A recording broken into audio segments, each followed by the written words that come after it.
लोकशाहीचा बुलंद आवाज, रिपब्लिकन वार्ता, महाराष्ट्र। यवतमाळ येथे जनआक्रोश संघर्ष समितीचे महावितरणला निवेदन। महावितरण नाही आली भानावर तर जनता उतरणार रस्त्यावर।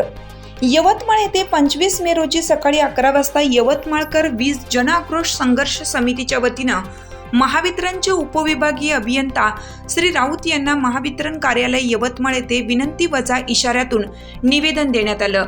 सदोष अशा तांत्रिक बाबी, कर्मचाऱ्यांची कमतरता, अस्थायी स्वरूपाचे अधिकारी असल्यामुळे नागरिकांना सतत व अखंड वीज पुरवठा होत नाही। त्यामुळे अनेक वर्गातील जसे छोटे मोठे दुकानदार, लहान मुले, ज्येष्ठ महिला वर्गांना या खंडित वीज पुरवठ्यामुळे मोठ्या प्रमाणात त्रास सहन करावा लागत आहे। नेमके लाईट गेल्यानंतर चोर संधी साधून चोरीचे प्रमाण वाढले आहे। 42 डिग्री सेल्सिअस तापमानामध्ये रात्री बेरात्री जाणाऱ्या विजेमुळे लहान मुले व वृद्ध उष्माघाताने आजारी पडत आहेत।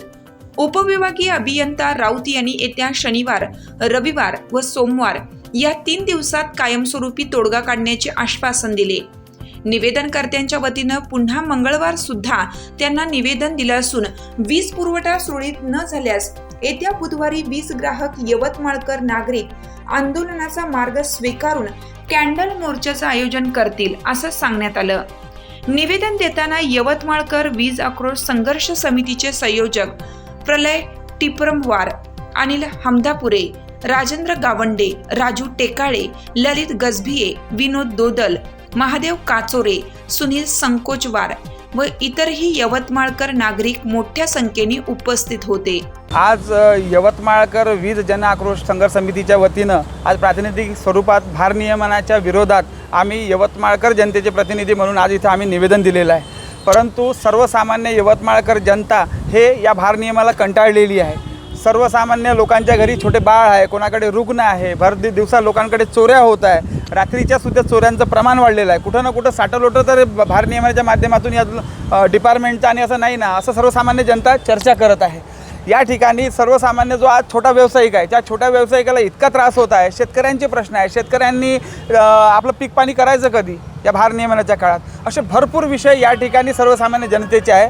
आज यवतमाळकर जन आक्रोश संघर्ष समितीच्या वतीनं आम्ही त्यांना एक अल्टिमेटम दिलेला आहे।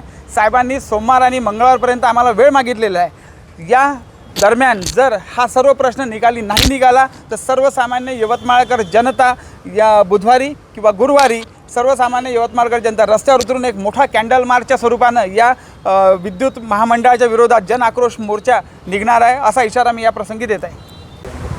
खरं तर वीज वितरण कंपनीच्या नाहक त्रासाला कंटाळून आज यवतमाळकर नागरिकांच्या वतीने आम्ही एक प्रातिनिधिक स्वरूपामध्ये उपविभागीय अभियंता आहे राऊत साहेब यांची भेट घेतली आणि जो वारंवार मागच्या 2 महिन्यापासून जो होणारा त्रास आहे त्या त्रासावरती कुठेतरी त्यांनी मार्ग काढावा ह्याकरिता एक विनंती वजा निवेदन आज आम्ही उपविभागीय अभियंत्यांना दिलेलं आहे।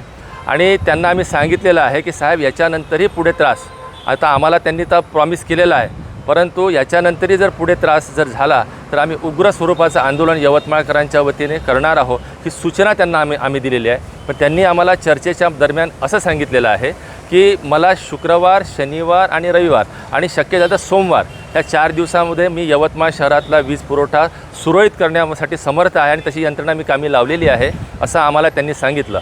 परंतु सोमवारच्या नंतरही जर का वीज पुरवठा सुरळीत झाला नाही तर यवतमाळकर नागरिक हे 100% रस्त्यावर उतरल्याशिवाय राहणार नाही। रिपब्लिकन वार्ता न्यूजसाठी केळापूर प्रतिनिधी हनुमान लसंते, यवतमाळ।